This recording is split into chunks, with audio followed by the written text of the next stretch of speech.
But That's this not is an about excuse. what's happened to your popularity since you've been in charge, and it has fallen off a cliff. Why?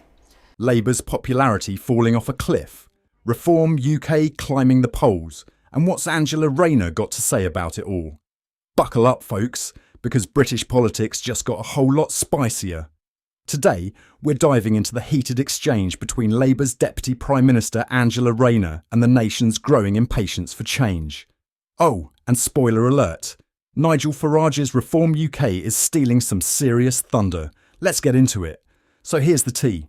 Angela Rayner appeared on Sunday with Laura Quinsberg this week, and let's just say it wasn't exactly smooth sailing. With Labour's popularity plummeting to third place in the latest polls, yes, third, behind the Tories and Reform UK, Rayner was put in the hot seat. And her response?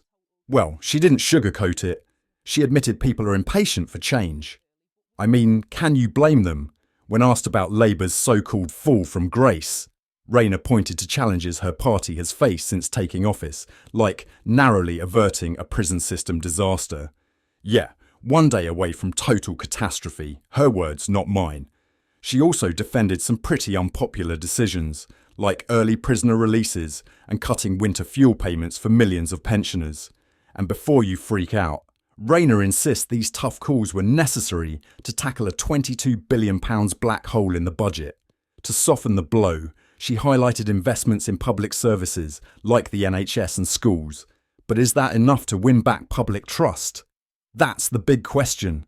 And let's not forget, Nigel Farage's Reform UK just overtook Labour in the polls for the first time ever.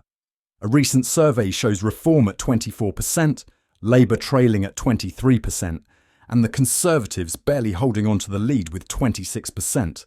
Yikes! Keir Starmer's got to be sweating right now. In response, Starmer laid out 6 milestones to reset his government's direction. But will that be enough to convince voters that Labour can deliver real change? Rayner says they're already working hard, deporting over 9,000 illegal migrants and pushing local authorities to take action. But is it all happening fast enough for the public? So what's your take?